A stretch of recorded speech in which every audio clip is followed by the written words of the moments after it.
So I got booked as a host on an all music show as a stand up comedian, which is supposed to be very fun. It's supposed to be fun. And then I found out that it wasn't 2 or 2.5 hours, it was going to be 6 hours. Which meant I was making about half of minimum wage. Then I found out that the show was going to start mid afternoon, not in the evening. And I got there and then it was starting late. So I just went on stage to warm up my vocals a little bit, connect with the audience a little, get people engaged. And it was a lot of fun until I kind of just got booted off the stage by her, which was kind of weird. But I was like, you know what? I'm not going to let it bother me. This is the first time we're working together. I'll just see how it goes. So, also, before I can't even talk about it, I'm like upset. So driving up there, it's 3 hours away. She knows I'm coming from Brooklyn. And I'm like, hey, what's the lineup? She sends me the lineup. That's when I found out it was longer. And then I was like, when will I be doing my comedy?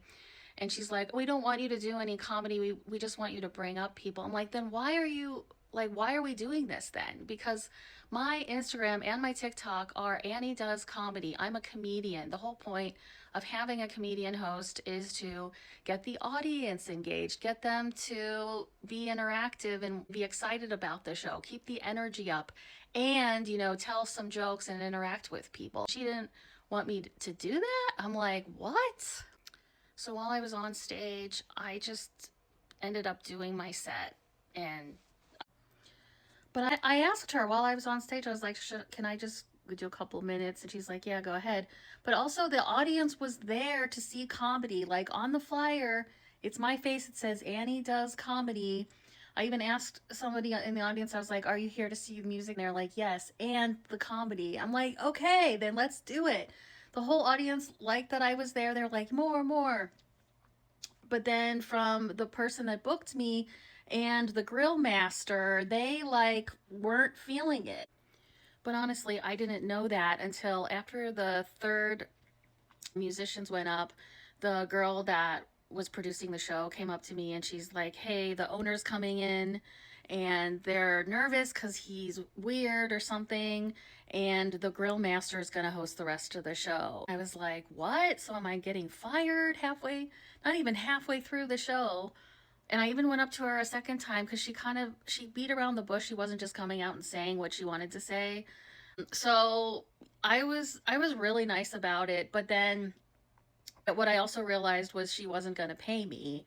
And I was like, we came here, 3 hour drive here, 3 hour drive back to do this, and you're firing me not even halfway through, and you're not going to pay me. I'm here to host.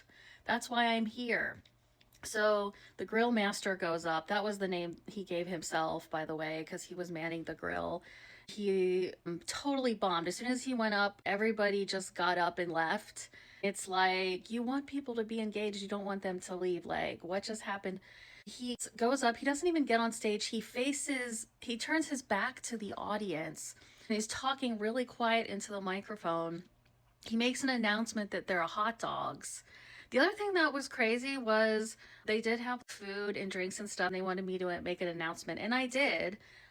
But they had bottled water, which was like this big. It was like a mini water for $1. And I was like, what? That is crazy. Like, even in New York City, you get a whole bottle of water. You don't get a third of a bottle of water. It's like, the owner did come. I didn't even know it was the owner. Me and my boyfriend were just talking to him. He was really chill, and he had two dogs that were really cute. We were playing with his dogs. And I was like, I really don't think it was because of the owner. I just think the grill master was jealous because he wanted to host because I made it look so easy.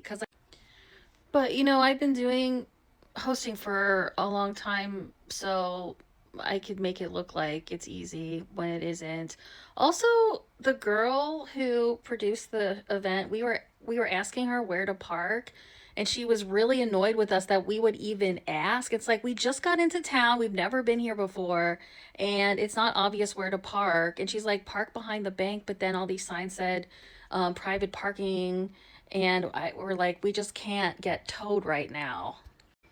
Also, the audience was really feeling me, and the whole point was to fill in the dead space in between the musicians. Like, they would be tuning their guitar or something, and I'm like, are you guys ready?